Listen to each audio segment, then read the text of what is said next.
Solar Group apresenta. Um dia, isso foi um sonho. Um sonho sobre o céu, sobre voos livres, sobre viagens à volta do mundo. E nós a tornámos realidade. Mas o que foi preciso para isso? Os nossos sonhos tornaram-se os nossos objetivos. As nossas concepções tornaram-se os nossos planos.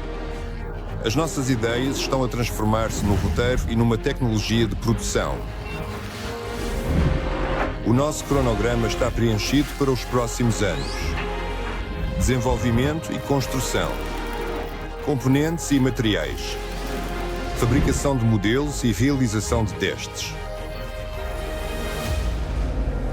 Do sonho caminhamos e assim para o resultado. Percorre este caminho connosco. Solar Group apresenta o projeto de dirigíveis de nova geração. Escolhemos a melhor forma de prever o futuro, criá-lo juntos consigo.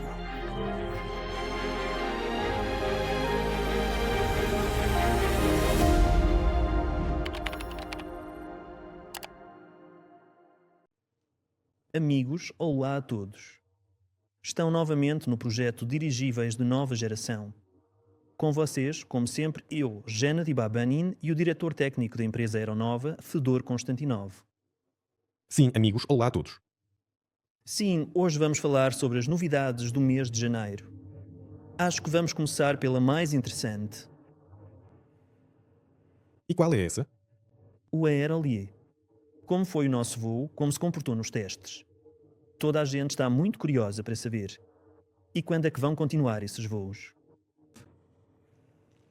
Sim, amigos, mais uma vez, sejam todos bem-vindos. Parece que hoje é a primeira vez que estamos a fazer uma transmissão em direto. Depois das festas. Sim, depois do Ano Novo. Eu, na verdade, queria começar por destacar o facto de que o Ano Novo já passou. Janeiro é um mês tão curto. E normalmente toda a gente demora a arrancar, sabes? Há imensos memes sobre isso. Sobre esse assunto. Sim, sobre isso mesmo. Que em janeiro ninguém tem vontade de trabalhar. Mas desta vez aconteceu que nós mesmo. Andámos a voar mesmo muito ativamente. Sim, no trabalho. Na verdade, ninguém teve sequer tempo de se desabituar. E até aconteceu uma coisa connosco. Sabem, mudámo-nos do escritório antigo para este aqui. E neste escritório, bem, digamos assim, instalámo-nos mesmo antes do ano novo. Ainda não tivemos tempo de configurar todos os sistemas. Por exemplo, o sistema de acesso ao escritório. E houve funcionários a tentar entrar no escritório durante as festas de Ano Novo. Vários dias seguidos, sem sucesso. Porque o elevador neste complexo estava desligado. Dava para subir pelas escadas. Mas depois o cartão não funcionava na porta. Ou seja, ninguém chegou sequer a desligar-se do trabalho. Sim, no fundo, foi para isso que viemos. Agora, está tudo a acontecer de forma bastante boa, rápida e organizada. Mas o que é que está a acontecer exatamente?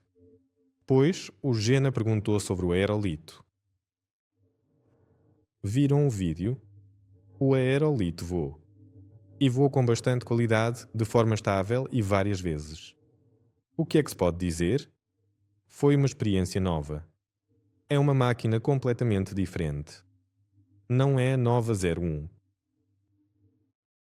No Nova 01 há um pequeno grau de sobrepeso, mas ele existe.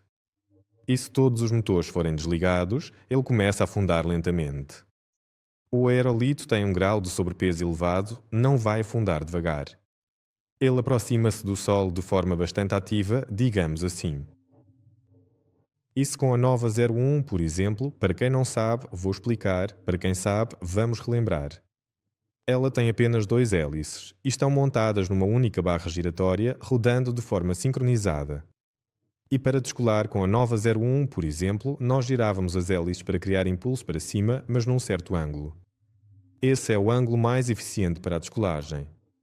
E aí podia-se acelerar um pouco, por assim dizer, e depois desligar.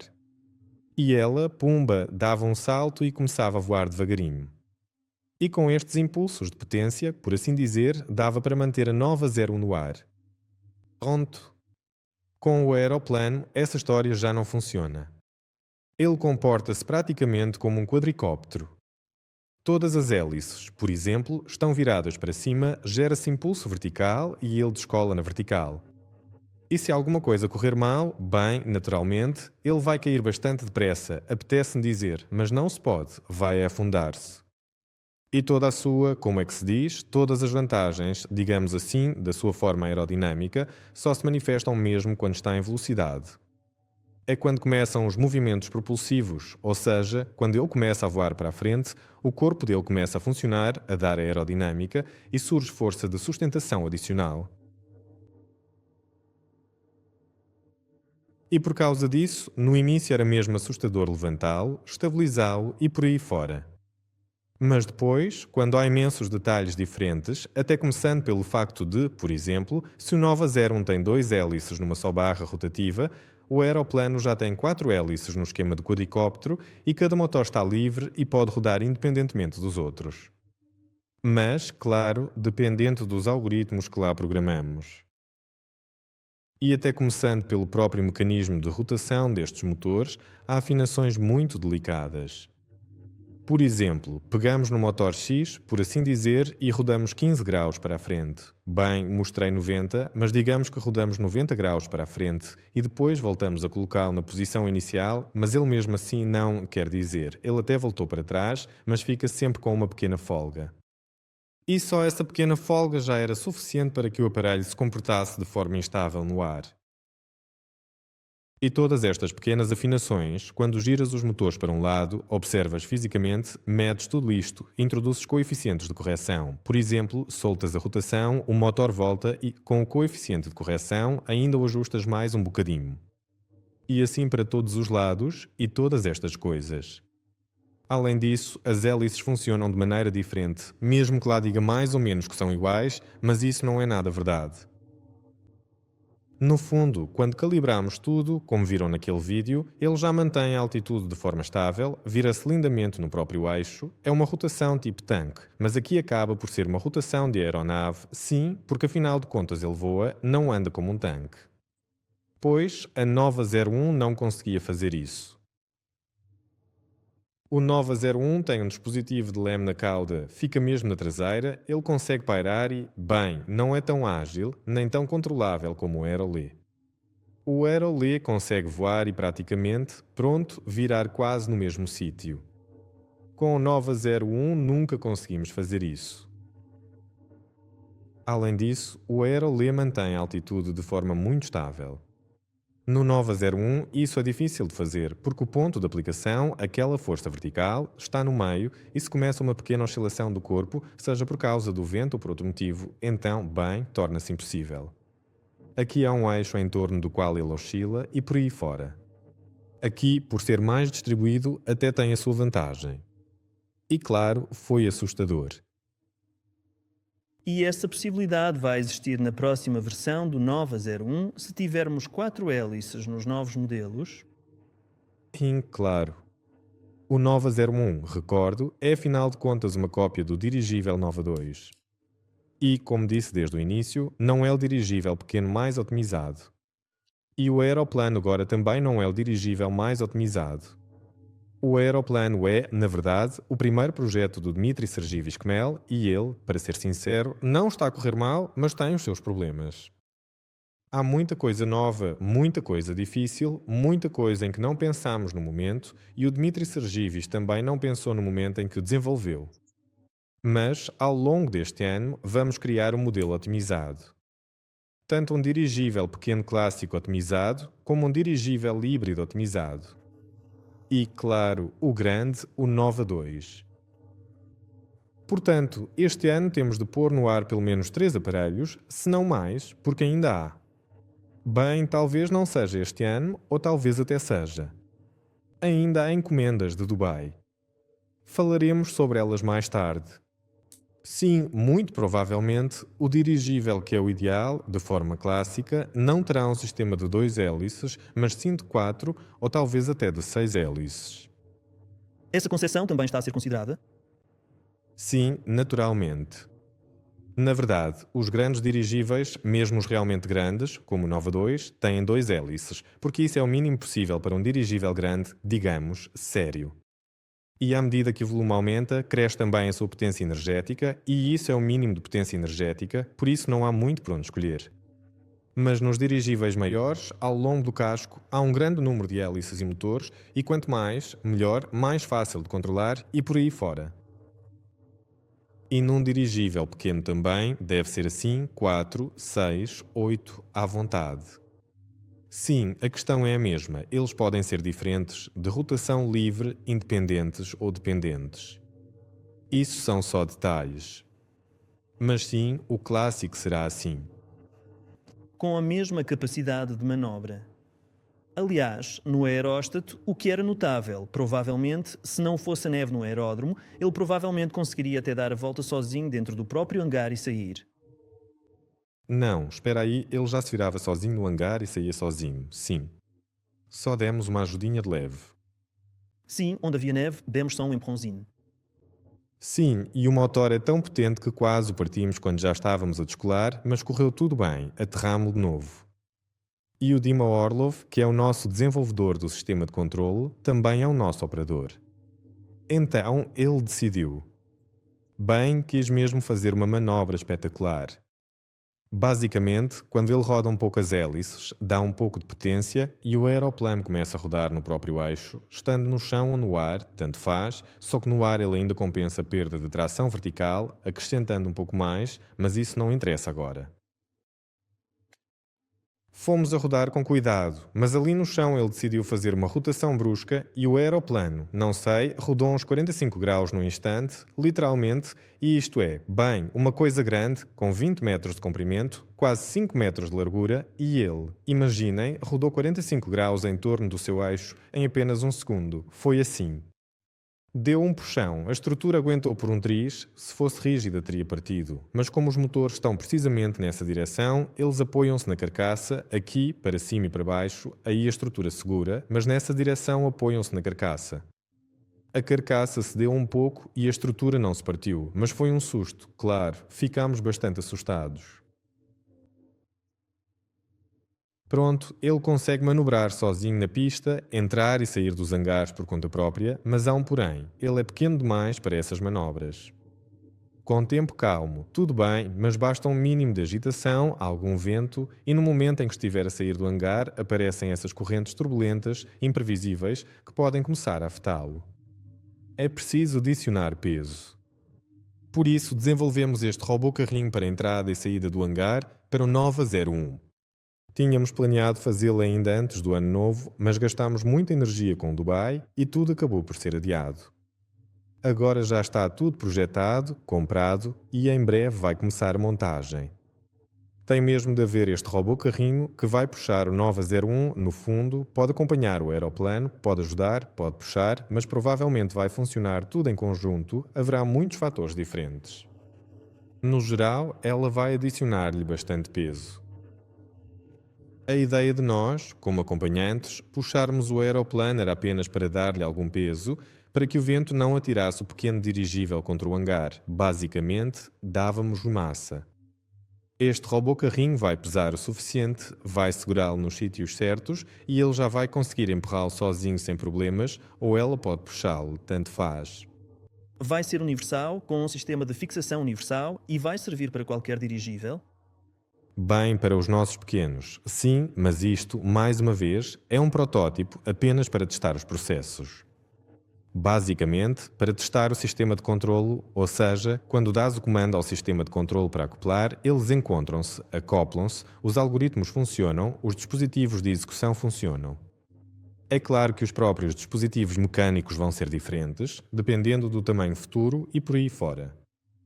Ou seja, os dirigíveis pequenos. Sim, vamos fazer iguais para os pequenos. Por exemplo, para o Nova 2 e para esse tamanho vamos fazer iguais, mas entre si vão ser diferentes. As próprias carrocerias vão ser diferentes, as estruturas vão ser diferentes, as cargas, os cérebros vão ser iguais. Sim, os algoritmos provavelmente também vão ser iguais, mas para um grande pode ser que sejam precisos 2. Ou talvez 3, isso ainda vamos perceber mais à frente. Certo, e em relação ao Aerolite? A partir destes testes que já realizamos, o que já trabalhamos, o que planeamos trabalhar em breve e a principal questão, provavelmente, é quando é que planeamos passar para a próxima fase? Lembro que estamos na região de Moscovo, na verdade em Moscovo, voamos na região de Moscovo e se acompanham o tempo, veem que fomos apanhados por uma grande quantidade de neve. Pois, e o aeródromo também ficou coberto e no geral está a nevar bastante. Já voámos com muita neve, claro, mas aí havia neve e estava completamente calmo, tivemos sorte. Portanto, assim que as condições meteorológicas permitirem, continuaremos a voar. O que já conseguimos treinar, descolamos e aterramos tranquilamente, deslocamo-nos pelo aeródromo, mas ainda não passamos para o voo horizontal rápido. Ou seja, até agora voamos, digamos, como um quadricóptero, ainda não ativamos a dinâmica do corpo. A dinâmica do corpo entra em ação a partir dos 40 km por hora, mais ou menos, quando o dirigível começa a voar para a frente e o corpo começa a funcionar. Ainda não chegamos a esse ponto. Há várias razões para isso, relacionadas com a segurança, claro, e com o programa de testes de voo. Já passamos por todas as etapas, só falta passar para este voo horizontal, já a sério, e assim que estiver bom tempo e limparem o aeródromo. Vocês perguntam, mas então não limpam o aeródromo? Pois não limpam. Chega-se a esse ponto. Depois do ano novo limparam, mas até ao ano novo, ou seja, só começaram a limpar a pista de descolagem e aterragem depois das festas de ano novo, porque isto não é o Sheremetyevo nem o de Modovo, é um pequeno aeródromo privado. E estava toda a gente de férias e por aí fora. E, no geral, se não houver pedidos para voos, e lá também há um centro de formação, e se não houver aulas no centro de formação, então ninguém limpa nada. Limparam para nós. Quando chegámos, limparam-nos o espaço à frente do hangar. Sim, a nosso pedido. Pois claro, naturalmente. E para lá chegarmos, foi uma aventura. Além disso, o nosso hangar fica mesmo no fim, como se fosse de propósito. Não sei se foi intencional ou não, mas por alguma razão nunca lá chegavam. Ou seja, tivemos de ir pedir para que um trator fosse especificamente ao nosso hangar limpar. Porque a área é enorme, só há um trator e é sempre trabalho atrás de trabalho. E isso é combustível, o trator limpar e os portões do aeródromo estavam sempre abertos. Perguntei porquê. Dizem, vocês estão sempre a dizer que têm de estar fechados, mas o tratorista já estava farto de abrir e fechar os portões e logo ali ao lado está o posto de abastecimento da Gazprom, mesmo junto ao aeródromo.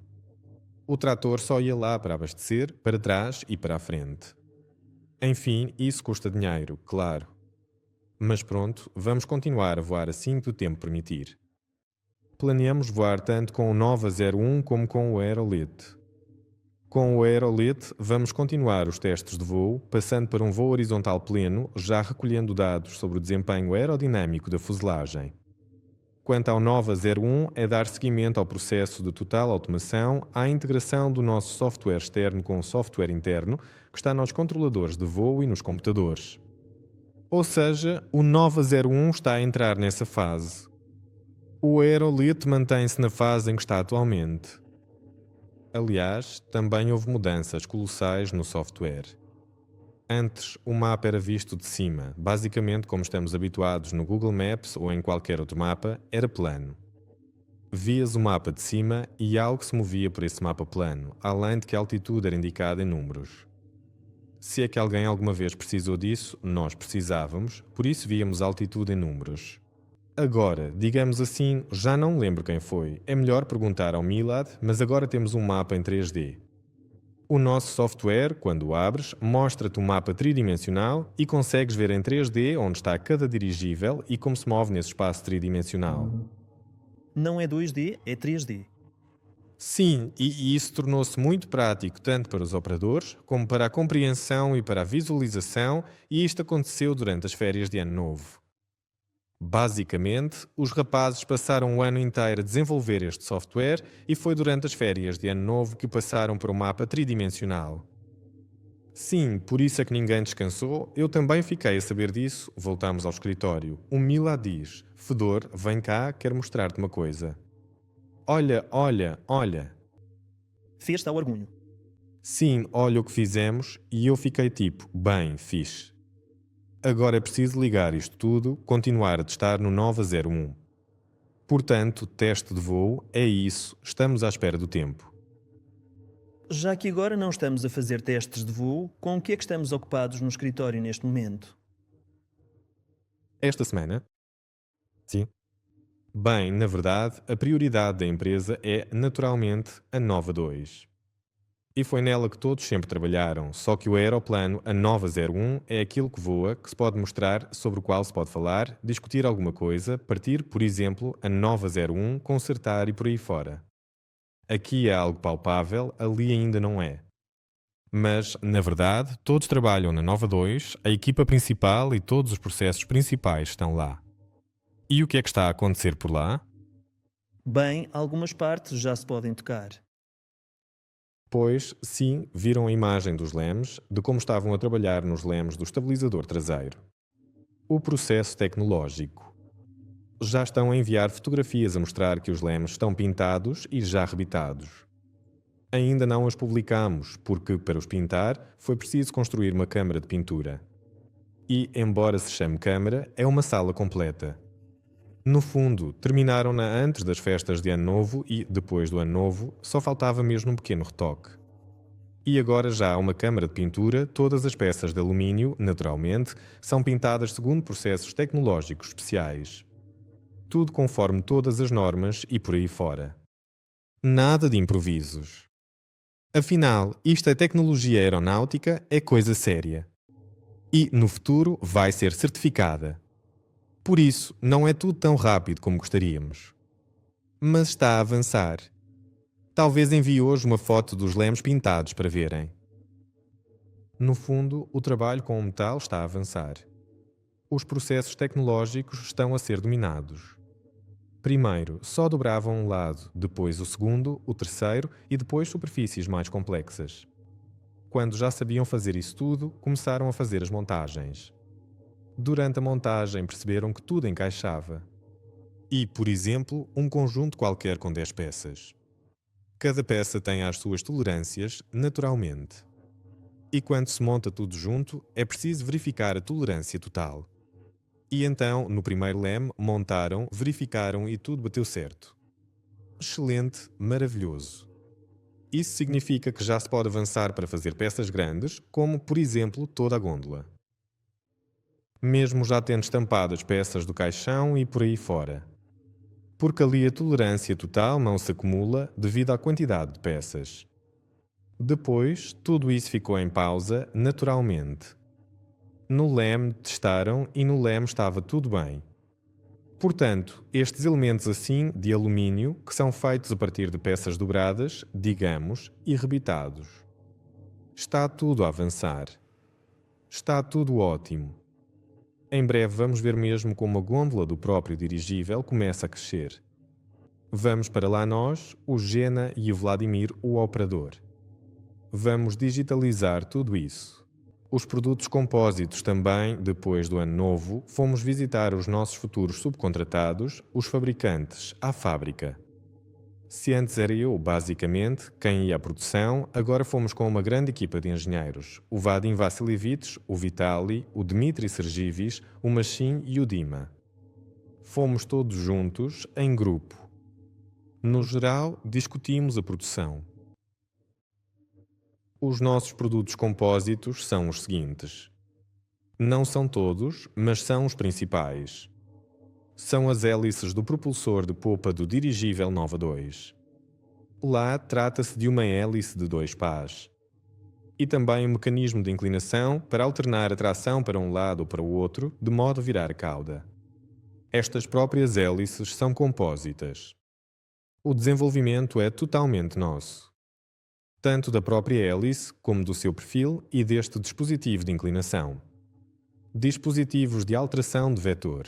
E todo o bolo compósito foi desenvolvido por nós, ou seja, de que materiais é feito, como é feita a disposição das camadas e assim por diante. Mas o processo tecnológico de fabrico propriamente dito e a própria produção nós subcontratamos, entregando a uma empresa com a qual fizemos acordo. Assim, esta hélice é de 2 pás. É preciso fabricar 2 destas pás para um dirigível. Ou seja, vamos fabricar um conjunto de 6 pás. Isso é uma coisa. Depois, relativamente a este mecanismo, o machine foi lá, conversou. Em segundo lugar, há a mola de suspensão do dirigível Nova 2, que tem uma gôndola e por baixo da gôndola vai o trem de aterragem dianteiro, que é de suspensão. Tem 2 rodas à frente e esta mola também é compósita, mas... Enfim, o responsável pelo desenvolvimento é o Dima, ele também foi lá, discutiram detalhes e pormenores, depois dessa conversa mudámos algumas coisas, eles também perceberam algo no seu processo tecnológico e por aí fora. Portanto, a mola é compósita. Depois, há as hélices anelares, onde o próprio anel, a hélice e a viga onde tudo isto é fixado, além de alguns pequenos elementos, tudo será compósito. Além disso, a capota traseira, que vai cobrir completamente o compartimento do motor, também será compósita. E a parte inferior da gôndola à frente, onde está o envidraçado, que tem uma única curvatura, é fácil de fazer. Mas a parte inferior da transição do fundo da gôndola para o envidraçado, que tem dupla curvatura, essa, como é óbvio, será uma peça compósita e este pequeno vental também será fabricado. Pronto. O processo está em andamento. Em breve já vamos ver as hélices, os pequenos dispositivos de propulsão lateral, tudo começa por aí. Da nossa parte, está a ser preparado o banco de ensaios, que está praticamente concluído. O banco de ensaios está pronto, também passou por várias iterações e vai servir para testar a linha de 48 volts. Precisamente, os 48 volts vão alimentar, entre outras coisas, o dispositivo de propulsão lateral traseiro. O gerador de 48 volts será montado externamente neste motor, no nosso principal, o belga. O motor vai ficar na nacelle, enquanto o dispositivo de propulsão lateral traseiro ficará atrás. Por agora, o esquema é este. O gerador com a bateria ficam juntos e dali sai um cabo SIP específico da bateria, sobre o qual há algum debate. A geração mais nova é contra, a mais velha diz que vai funcionar perfeitamente. Enfim, o banco de ensaios de 48 volts vai testar esta linha, nomeadamente a queda de tensão ao longo desta grande distância. É suficiente, ou melhor, não é totalmente suficiente, a tensão no gerador para que tudo funcione. E, portanto, este banco de ensaios está a ser montado, onde haverá o gerador, que vai rodar as rotações necessárias, todos estes cabos compridos, e o motor. Inicialmente, em vez do motor, em vez do consumidor, vão ser instalados resistores elétricos TANs com a potência necessária. Vão ser comutados de várias formas. Depois, estes resistores serão substituídos pelo motor com estas hélices. Estas hélices são de compósito, os dispositivos de propulsão lateral vão ser fabricados primeiro. Aqui estão elas e a mola de suspensão. A mola vai demorar um pouco mais, as hélices vão ser mais rápidas, vão chegar primeiro. O mecanismo de inclinação das pás também está agora a ser enviado para fabrico, vai ser produzido. Vamos montar, então, todo o conjunto traseiro de popa. E é precisamente ao banco de ensaios de 48 volts que vamos ligar tudo isto e vamos testar também a hélice. Entre outras coisas. Aqui está, os trabalhos para criar este banco de ensaios estão em andamento. Os geradores já foram adquiridos no ano passado. São geradores de combate que já vão ser instalados no dirigível. Nós comprámos-los no ano passado. Lá temos, portanto, geradores chineses e também americanos. Ambos têm, digamos, a mesma potência de saída, mas as características específicas são diferentes. Os chineses são mais pesados. Isso é um ponto. E outro, o americano tem um bloco de controle especial que extrai o máximo de eficiência, por assim dizer, do gerador. O chinês não tem nada disso. Funciona diretamente. Bem, no fundo, vamos aproveitar para testar ambos. Mas os chineses são 10 vezes mais baratos. Vamos testar os dois, ver como se comportam nos diferentes modos, nos regimes térmicos, como é que estabilizam. E também quanto à tensão de saída. Porque normalmente, quando se fala de componentes, de compras, é sempre assim, vamos comprar o chinês. E pronto, depois vêm os volts chineses ou os amperes chineses. Como sempre, no fundo, as rotações chinesas e por aí fora. Portanto, vamos testar. É assim que as coisas estão a avançar nesta área. É tudo sobre a Nova 2? Isto é só uma pequena parte do que diz respeito à Nova 2. Se eu começar agora a lembrar-me de tudo, uma coisa puxa a outra assim. Perguntaste o que é que fazemos aqui no escritório? Fazemos muita coisa interessante. Neste momento, atingimos finalmente a fase crucial de preparação e elaboração detalhada da documentação técnica. E também a produção de chicotes elétricos, cabos, dispositivos de distribuição, caixas. E diversos outros componentes essenciais. Já temos praticamente todo o esquema estrutural e de força da gôndola definido. Diria que está a 95% pronto, talvez até mais. E já começamos a instalar os componentes. É claro que nesta gôndola já está instalado o motor, já foram montadas as anteparas corta-fogo, o sistema de combustível, o lastro, que também é chamado de caixão, e o depósito de lastro já apareceu junto ao motor. Todo o esquema estrutural e de força do compartimento do motor, como o motor está fixado na sua própria estrutura, como essa estrutura está integrada à gôndola. Todo o equipamento auxiliar.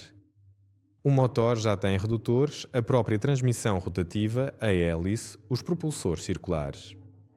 E agora está a começar a montagem, por assim dizer, de todos os outros instrumentos, do sistema de controlo e de tudo o resto. Neste esquema estrutural e de força, e ao mesmo tempo, como já estamos a definir os locais, já existe uma série de esquemas elétricos, tanto de controlo como de potência, tudo junto. E como já temos tudo isso, já existe a geometria da gôndola, já se pode começar a projetar toda a cabelagem.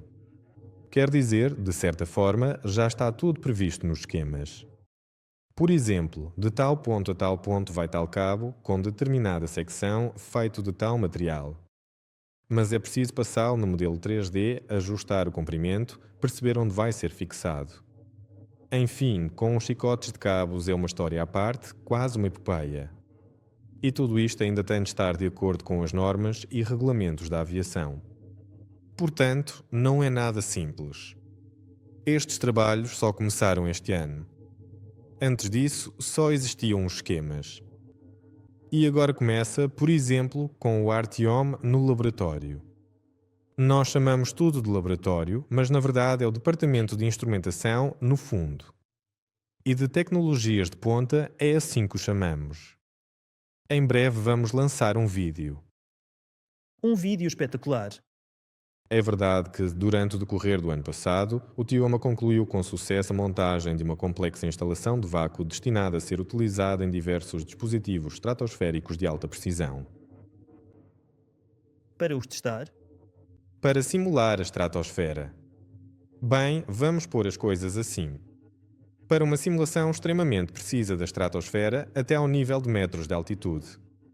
Mas metros é puxado. Tipo 100 metros, 50 metros. Talvez, sim. Embora, dependendo da altitude, a composição muda, a pressão muda.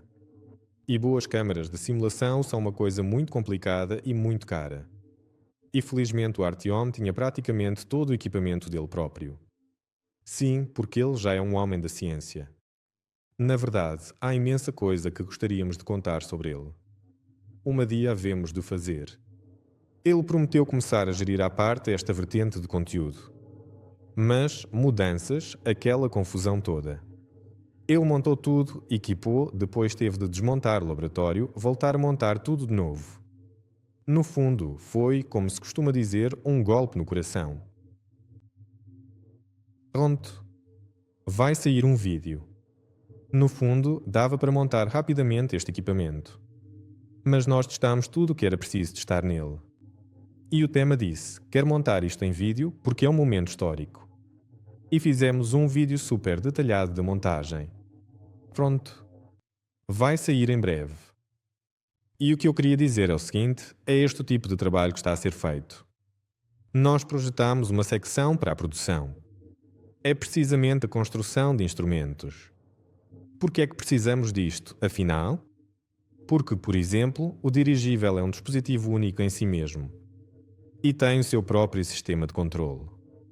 Nós desenvolvemos completamente os nossos próprios controladores de voo. Desenvolvemos microcontroladores que são geridos pelo controlador de voo. Estes, por sua vez, controlam o dispositivo de atuação. E precisamos de fabricar os nossos próprios chips, as nossas próprias placas, os nossos próprios instrumentos. E assim foi criada uma lista mínima de equipamentos para que possamos, aqui mesmo, fabricar tranquilamente os nossos próprios instrumentos, dispositivos e por aí fora. Esquemas, placas e tudo o resto. E agora começou a compra de todo esse material. E também vão sair uns vídeos fixes que vamos publicar mais tarde. Por exemplo, os nossos próprios conversores, claro, elevadores, redutores, conversores DC-DC. Tudo o que existe no mercado não corresponde à qualidade anunciada. E tudo o que compramos, tudo o que está instalado no Aerolit e no Nova 01. Por exemplo, a bateria principal lá é de 72 volts. Mas os dispositivos de atuação são variados. Uns precisam de 12, outros de 24. E não dá para comprar baterias para todos. Por isso, claro, há redutores em todo lado. E todos os redutores de mercado, todos eles queimaram. Por mais fixes que fossem, tivemos de os remendar todos. Ou seja, refizemos, dessoldamos umas coisas, soldamos outras nossas e por aí fora. E, claro, dava para fazer isso nós pequenos, mas nós grandes, como no Nova 2 e nos que vierem a seguir, todos esses dispositivos têm de ser projetados por nós mesmos. Mas para garantir a qualidade, fiabilidade e tudo o resto. Nós conseguimos projetar tudo isso, já está projetado. Agora é preciso produzir em pequenas séries experimentais. E então projetamos um pequeno espaço dentro do laboratório. Vamos pôr tudo isto a funcionar em breve, mostrar, explicar. Vai ficar tudo bonito também. Muita coisa está de facto a ser feita neste momento, mas a verdade é que há algo que ainda não está concluído. Isto ainda está diretamente relacionado com a tal questão, com a casca, com todo o processo de produção da casca propriamente dita, enfim, com a gestão desses espaços. E por causa das limitações do financiamento, ainda não nos podemos dar ao luxo de simplesmente escolher e pegar num grande espaço que esteja limpo. Procuramos algo que seja mais longe, mais barato e, consequentemente, mais sujo. Aquilo, sinceramente, é um autêntico horror. Nem sei bem como explicar isto tudo de forma clara. É uma situação triste que nos chateia imenso e que nos irrita profundamente. Mas parece que, felizmente, já encontramos algumas opções viáveis. E há agora uma esperança renovada de que em fevereiro consigamos ocupar um determinado espaço e finalmente dar início à produção efetiva da casca. Já temos a base para isso. As máquinas estão lá à espera, os processos tecnológicos estão a ser escritos, os cortes estão prontos, as pessoas estão à espera. Sim, só com os passos é que, claro. Bem, este ano só passaram 2 semanas de trabalho, não é? Por isso ainda bem que encontramos espaço. Estou mesmo com vontade de começar a fabricar a carcaça. O material está lá, as máquinas estão lá, os cortes estão prontos, está tudo pronto. Imaginem, já podíamos ter fabricado a carcaça do Nova 2. E, assim, já estaríamos a fabricar mais ativamente o reforço do nariz. Se não, a conversa seria completamente diferente. O sistema VGS já está praticamente todo pronto para esta carcaça. São ventoinhas, válvulas, já foram testados vários esquemas diferentes. As válvulas mecânicas já estão prontas. Agora estão a ser feitas as eletromecânicas, isto para que possa funcionar em modo não tripulado. Assim, tudo isto pode ser controlado. O não tripulado pode voar com as mecânicas, a única coisa é que não é possível fazer a abertura forçada. No dirigível Nova 2, a abertura forçada é feita para que o piloto possa fazê-lo. Já na versão não tripulada, claro, não é na gôndola que se abrem as válvulas. Elas estão lá, mas ele vê o funcionamento dos dispositivos. É assim que estão habituados os pilotos que já voaram em dirigíveis na Rússia. Segundo certas normas, é assim que tem de ser e por aí fora. E lá tudo é aberto por cabos. Mas na versão não tripulada, obviamente, ninguém vai puxar o cabo e essa válvula tem de ser eletromecânica. Tem de funcionar, claro, a pressão sobe, ela abre-se sozinha mecanicamente, depois fecha-se sozinha. É simples, fiável, barato e por aí fora. Mas, por exemplo, se houver alguma situação de emergência em que seja necessário abrir essas válvulas à força e libertar a pressão, o piloto vê tudo isso e abre ele próprio. Já no drone, tem de haver um dispositivo de atuação que faça essa abertura. Essas válvulas já estão desenhadas por nós. Agora estamos a produzi-las aqui mesmo no escritório. Por enquanto, as impressoras 3D chegam perfeitamente para isso. Está tudo dentro dos limites de peso, de cargas e de todos os outros requisitos. É claro que quando já tivermos a geometria da válvula pronta e também dos ventiladores, aí podemos enviá-los para uma máquina de termoplástico e produzi-los em série. Mas, por agora, isto chega-nos perfeitamente. A carcaça. Sim. Espero que em breve possamos começar a fabricá-la. Mas, volto a lembrar, já temos o material comprado tanto para a Nova 2 como para a Nova 01, a versão de combate, por assim dizer. Pronto. E, inicialmente, vamos fazê-lo apenas para ajustar o equipamento e, depois, testarmos alguma carcaça para verificar a estanqueidade das soldaduras e por aí fora, mas não numa grande quantidade, porque fica caro. Pronto. Mas por que é que a limpeza é tão importante na sala? À primeira vista, parece limpa, parece que está tudo bem. E começas a soldar essa carcaça, faz a soldadura dessas juntas e aparentemente as juntas passam no teste de resistência. E então o hélio começa a escapar. Isso é por causa do pó. Havia pó, o pó assentou ali e o hélio. Como diz um dos mestres da construção de dirigíveis, se não acreditas na superfluidez do hélio. Quando começam a surgir questões sobre a limpeza da sala. Pois, e ele realmente escapa. E ali, talvez, numa pequena parte, num metro dessa junta, tu nem percebes muito. Mas quando há muitas dessas juntas por toda a carcaça, aí já se nota bem. E o hélio não é barato. Se na Nova 01 ainda vá que não vá, na Nova 2 já é um volume sério, uma área considerável e claro que não se podem permitir erros desses. Esperamos resolver esta questão em breve e começar a trabalhar nas carcaças. Os motores estão a caminho para o nosso lado. Para a Nova 2, assim que chegarem os dois motores, o banco de ensaio já está a ser preparado para eles. Primeiro, os próprios motores são postos a funcionar, depois começa-se a instalar o equipamento neles, depois esse equipamento começa a ser integrado na linha de 48 volts, porque inicialmente, no banco de ensaio, um motor assíncrono faz girar o gerador e depois, naturalmente, transferimos os geradores para o motor e assim, pouco a pouco. Tudo isto vai avançando até ao ponto em que deixamos o VKD aqui e já temos o dispositivo pronto para ser colocado na gôndola. Claro, tudo isto depois dos testes em terra, naturalmente. No chat houve perguntas sobre Dubai. Disseram que há contactos, que algum trabalho está a ser feito, comunicação, talvez algumas. Está a ser feito, e depois do ano novo todos os trabalhos também foram retomados e estão a decorrer. Bem, o mais relevante, aquilo que está mesmo próximo, é que já enviámos uma proposta comercial, foi aprovada, e agora estamos a trabalhar em conjunto com o cliente na elaboração do modelo financeiro do negócio dele para a aplicação destes produtos de que ele precisa, e parece que tudo está a correr bem, e temos até ao final de janeiro para tratar disto, e depois haverá uma encomenda. Que aparelho é que lhe interessa? Ainda não posso dizer.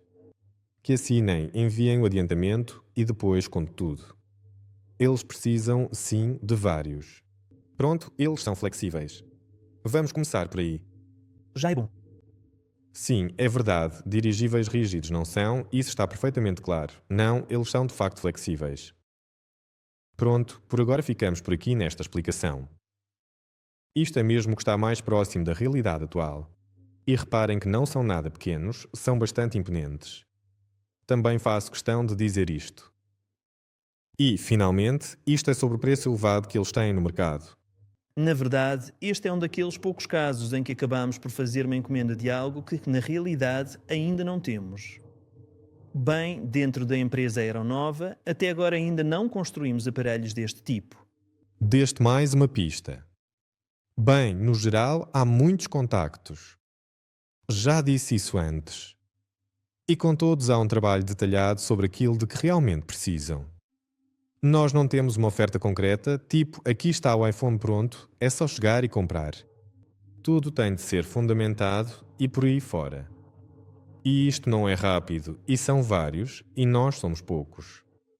E, no fundo, quando nos fazem perguntas, eu respondo: estamos a trabalhar. E trabalhamos o mais eficientemente possível dentro do que é viável. Para satisfazer todos os pedidos, estamos sempre em contacto com clientes estrangeiros, até através de tradutores, comunicamos, esclarecemos dúvidas, tanto sobre dirigíveis como sobre dirigíveis estratosféricos e sondas estratosféricas. O trabalho está a ser feito. Quais destes projetos vão trazer dinheiro e quando, logo veremos. Já vos contei o mais resumido possível até ao final de janeiro e já só faltam 1 ou 2 dias, temos de formar este modelo e em fevereiro, provavelmente, já será tomada alguma decisão. Vai ser brutal, claro. Eu vou ficar feliz. Acho que não vai ser o único. Temos aí algum evento em breve, talvez viagens, talvez qualquer outra coisa. Sim, com certeza, tanto no que toca a eventos como viagens. Há realmente muita coisa planeada para o futuro próximo. Só para descontrair um pouco, falando especificamente de eventos, neste preciso momento estão a decorrer as prestigiadas leituras reais no nosso país. Quem está por dentro deste meio sabe perfeitamente do que se trata. Pois é, Dmitri, é com orgulho que recebemos na Aeronova uma carta oficial, um convite formal para participar nestas leituras reais. E o Dmitri Sergievich Kmel vai apresentar um relatório detalhado sobre várias estruturas insufláveis inovadoras que podem ser usadas no espaço. Tanto para a exploração da Lua, por exemplo, como para diferentes estações orbitais habitáveis e também para a exploração científica de Vênus. Vênus tem uma atmosfera densa e a certas altitudes ela não. Bem, há muitos projetos. Quem nunca se interessou, procure saber sobre o facto de que nas camadas superiores da atmosfera de Vênus é possível permanecer lá e pode estar em dirigíveis em plataformas aerostáticas aliviadas desse tipo.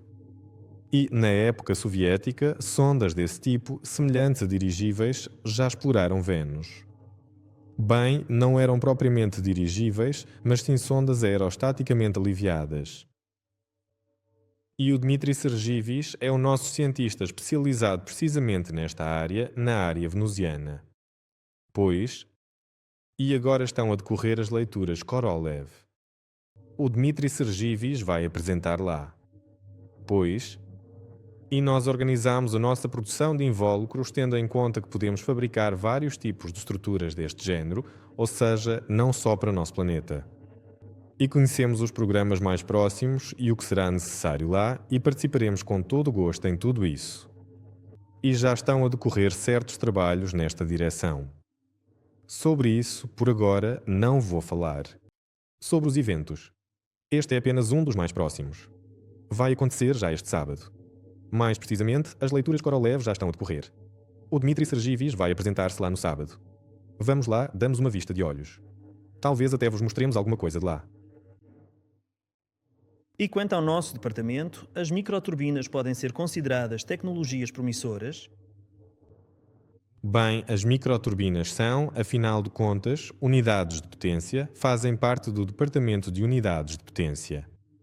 Das novidades, basicamente, o que aconteceu depois do Ano Novo foi o seguinte: os nossos estimados colegas chineses enviaram-nos relatórios sobre a conclusão dos testes em bancada da parte elétrica da nossa microturbina, nós encomendámos o gerador a eles. Foi praticamente um desenvolvimento feito de raiz, ou seja, eles estavam a desenvolver um gerador elétrico para a própria turbina deles, mas nós temos frequências, potências e outros parâmetros um pouco diferentes. Eles adaptaram-no para nós. No fundo, eles adaptaram-no em conjunto connosco, nós ajudámos com os cálculos. Eles definitivamente fabricaram-no e agora concluíram os testes em bancada.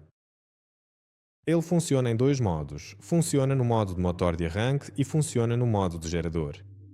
E então enviaram-nos relatórios completos, incluindo relatórios fotográficos e em vídeo, bem como o próprio relatório com todos os gráficos, medições e assim por diante. E neste momento, este relatório está a ser analisado pelos nossos especialistas. Se olharmos por alto, está tudo excelente. Exatamente como deveria ser, tudo correu bem. Portanto, agora, depois de recebermos estes relatórios, eles vão preparar a documentação técnica final, instruções detalhadas e tudo o resto, e todo este processo está a avançar para nosso lado. Por isso, dou os parabéns a todos nós, vamos ter um gerador com 300 kW de potência elétrica. Vou falar das suas características técnicas um pouco mais à frente, mas é um dispositivo muito compacto e leve. Enfim, para quem não percebe, posso explicar um pouco. Por exemplo, um gerador elétrico de 300 kW, alguém pode pensar, para quem inventar, é só ir comprar um, podemos ir comprar, mas, em primeiro lugar, é bastante caro e, em segundo lugar, vai pesar tanto que nem o dirigível conseguiria levantar porque funciona a baixas rotações. No fundo, se aumentares as rotações, podes reduzir o tamanho do gerador. Quem percebe disto, não preciso explicar, para quem não percebe, fiquem a ouvir. O nosso gerador funciona a 45.000 rotações por minuto, é essa rotação que a nossa turbina trabalha e ela liga-se diretamente ao gerador sem redutores nem nada. E assim, o nosso gerador de 300 kW é um dispositivo bastante pequeno e compacto, já está pronto, é um gerador elétrico. Onto. Quanto à microturbina, quanto mais rápida ela gira, mais compacta fica e começa a ser adequada para a aviação. Foi precisamente esse tipo de microturbina que projetámos para a aviação para garantir 300 kW de potência elétrica de forma estável, com um ressorso elevado, com um longo período de manutenção e por aí fora, e por aí fora, e por aí fora. Portanto, tudo isso já está feito, os geradores estão prontos, os inversores estão prontos e em breve vão chegar até nós. E quanto à própria turbina em si? Projetar uma turbina destas é, de facto, um desafio absolutamente colossal e extraordinário e não é certamente menos titânico o processo de a produzir fisicamente. Aqueles especialistas que realmente dominam profundamente esta matéria podem dizer muita coisa interessante, como por exemplo: pois, aqui no nosso país não conseguimos fazer isto já há muitos anos, ou até mesmo há várias décadas, e por aí fora. Sim, é um facto inegável que o produto final é complexo, mas a verdade é que nós projetámo-o com sucesso. Bem, há certos componentes vitais e extremamente críticos de alta precisão que incluímos de origem soviética, modelos antigos que ainda funcionam a 100%. E quanto àqueles que vamos fabricar agora, sacrificamos deliberadamente muitas características técnicas da turbina para garantir que ela fosse produzida e, acima de tudo, que funcionasse mesmo na prática. Mas isso não muda em nada o facto de que se tratam de equipamentos de uma complexidade técnica absolutamente extrema e fascinante. Vamos fabricar algumas peças nós próprios, mas a maior parte das peças das primeiras turbinas será produzida em empresas com as quais já trabalhamos e com quem já chegamos a acordo. Por exemplo, a roda do compressor já se sabe quem a vai fazer, é de titânio, vai ser fresada. É uma roda de compressor de titânio com 300 mm de diâmetro, assim deste tamanho, com esta espessura, esculpida de um bloco maciço, o que também não é tarefa fácil, mas nada de impossível. Depois, é preciso equilibrá-la para aquelas rotações, aí a coisa já fica mais interessante. Para começar este processo detalhado, em relação à roda fria de titânio, já foi devidamente estabelecido qual será a entidade responsável pela sua produção. Partindo da liga de alta resistência ao calor GS6U, esta peça ou será fundida de forma convencional ou então será fundida em Conel. Depois, o permutador de calor, já se sabe quem vai fazer todas as outras pequenas peças, também já está definido quem as vai fabricar e as peças de carcaça também já se sabe quem as vai fazer. Basicamente, se fizermos as contas, ainda não calculei ao certo quantos subcontratados vão ser, mas não foi nada fácil encontrá-los. Houve uma quantidade infinita de recusas, porque ali a precisão, claro, e a liga metálica, e no geral, pelo facto de serem peças únicas e não produção em série, e a maioria das empresas que fabricam este tipo de peças sérias trabalham em série. Para eles mudarem tudo para fazer só uma peça, ou é muito caro, ou simplesmente não querem. Primeiro, toda a gente fica surpreendida, dizem uau, o nosso respeito. Sim, vemos que foi feito um trabalho sério, é impressionante que alguém esteja a fazer isto e com tal qualidade. Mas nós fazer? Teríamos de parar toda a fábrica? Não pode ser. Mas encontramos todos. Está tudo bem, agora seguir em frente, pagamos, esperamos. Bem, quer dizer, esperamos de forma ativa, estamos a preparar a linha de montagem para isto. Já começamos a selecionar especialistas, já escolhemos os especialistas, só ainda não os contratamos oficialmente e por aí fora. Já estão completamente definidos os requisitos para a secção de montagem e testes e por aí fora. Estamos a começar estes processos técnicos, metodologias e tudo o resto. Lembro, mais uma vez, para quem está a ouvir e a pensar, então isto é um projeto de dirigível ou de microturbinas. Relembro de onde vieram as microturbinas e para quê. Não existem motores de aviação para dirigíveis, alguém os fabrica? Não. Na Rússia ou no geral? Tanto na Rússia como no geral, basicamente, motores de aviação. Sabes, é como perguntar, pode-se usar a Aerolet, algum motor de aviação qualquer que exista no planeta? Pode-se responder, pode ou não pode, para quê? Pode, claro, mas será ele o mais adequado? Não será. Conseguiremos construir o dirigível do futuro de qualquer forma? Sim, claro, e os painéis solares vão ser acrescentados de qualquer maneira. Pode-se queimar hidrogênio, que é basicamente um combustível verde, as turbinas conseguem funcionar com isso e as turbinas são mesmo a melhor opção de todas. E tivemos sorte porque há uma grande equipa, liderada pelo Andrei Veniaminovic, que sempre trabalhou só com estas turbinas e agora nos está a ajudar com muito gosto. Resumindo, para os grandes dirigíveis do futuro, vão ser necessárias microturbinas, seja qual for o caso. Se por acaso usarmos um motor de aviação belga de helicóptero no modelo Nova 2, então no Nova 8 já não o poderemos utilizar de forma alguma, nem poderemos usar nenhum outro tipo de motor semelhante. O cenário ideal seria se já tivéssemos a nossa microturbina totalmente desenvolvida, rigorosamente testada e pronta a funcionar. Seriam necessárias 2 microturbinas potentes para instalar no dirigível Nova 8 e aí, com os motores elétricos instalados a bordo, começaríamos a rodar as hélices. Tudo isto seria absolutamente impecável, fantástico e verdadeiramente perfeito. Mas, se até esse momento isso não acontecer, existe sempre uma alternativa viável para conseguirmos voar no Nova 8 mesmo sem as microturbinas. Existe um conceito na aviação ultraleve chamado autoconversão. Por exemplo, nas fábricas de automóveis pegam motores da Toyota ou Subaru e por aí fora fazem algumas modificações e podem instalá-los em teoria num avião ou até num dirigível. É possível. É preciso fazer uns pequenos ajustes para que se tornem motores rotativos. Será necessário alterar o sistema de lubrificação, mas é possível voar com um dirigível assim. É possível. Agora, certificá-lo, isso já não dá. Dito isto, e voltando especificamente à questão de saber se o Nova 8 consegue voar sem microturbinas, a verdade é que ele vai mesmo voar, mas muito provavelmente não será lançado como um produto comercial final, se existirem outros tipos de motores aeronáuticos de combustão rotativos. Parece-me que já houve alguns exemplos no passado, mas acabaram por ser descontinuados. Confesso que já não me recordo do nome exato. Mas quem realmente acompanha este setor e percebe do assunto sabe perfeitamente do que estou a falar. A turbina já entrou na fase de produção e já está a ser feita a sua próxima modificação. Como eu disse, nesta turbina em específico implementamos soluções para garantir que ela fosse mesmo produzida, que funcionasse de certeza e que operasse corretamente.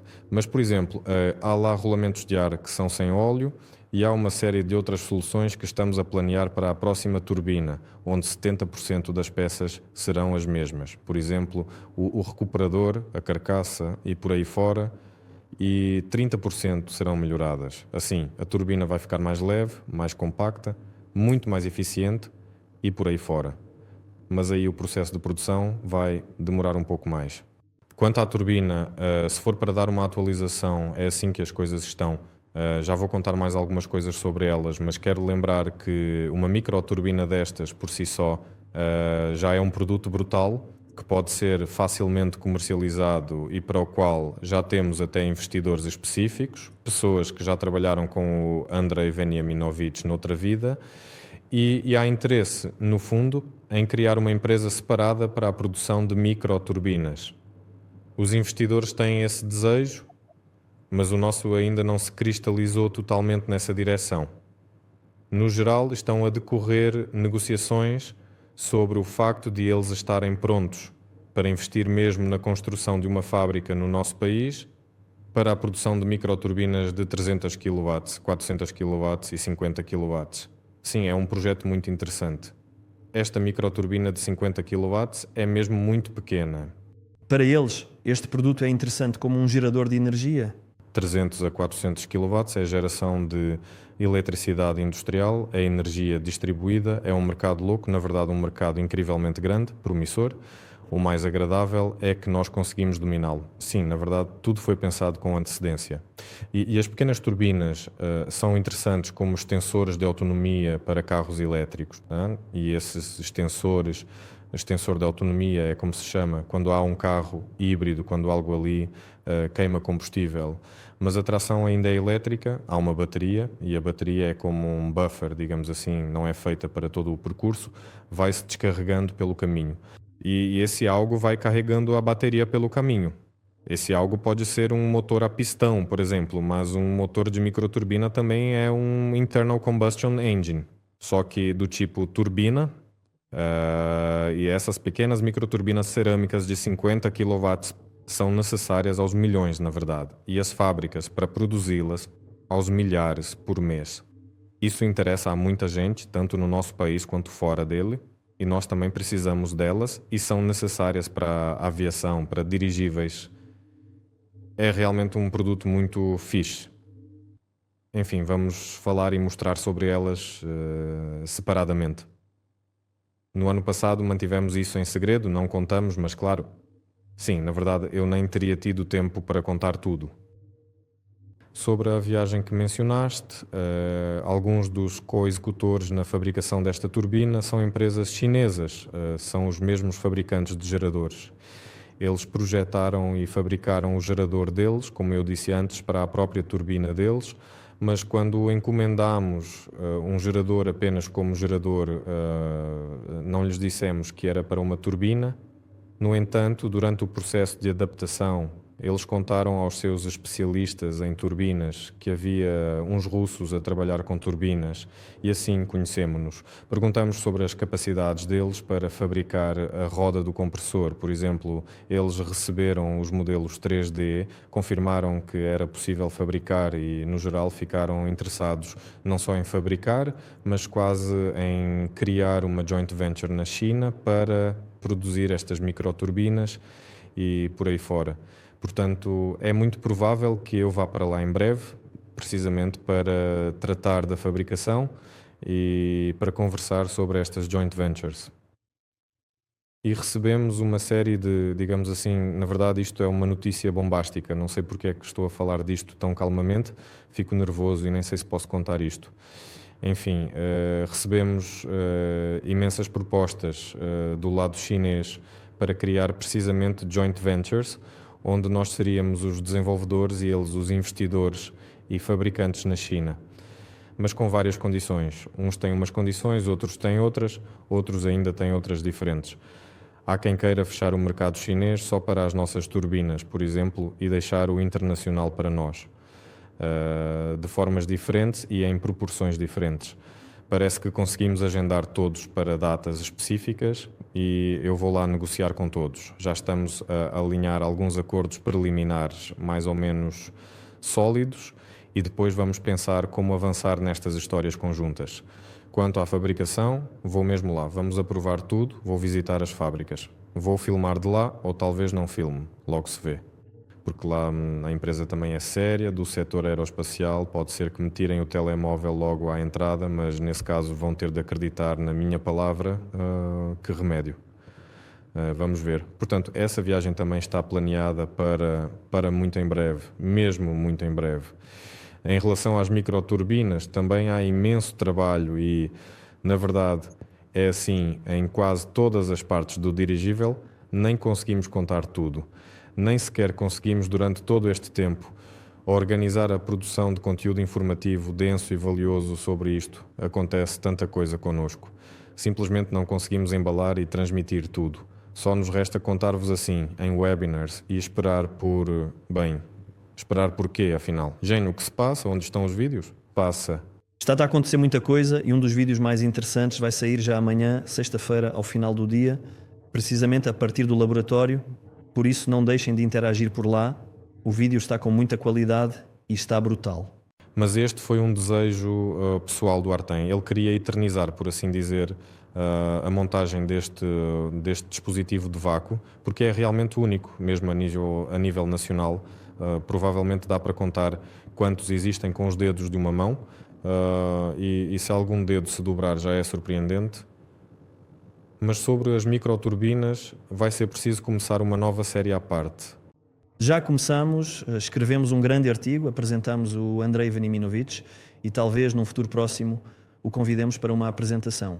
Sim, proponho que o próximo podcast seja com ele, assim já nos preparamos e também preparamos uma apresentação sobre microturbinas.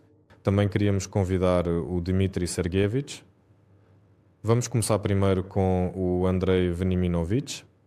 No geral, vamos introduzir o tema do que são as microturbinas, quem mais as fabrica no mundo, onde são aplicadas, quais são os seus mercados, o que projetamos nós, qual é o seu potencial, quais são os seus mercados e o que planeamos projetar a seguir.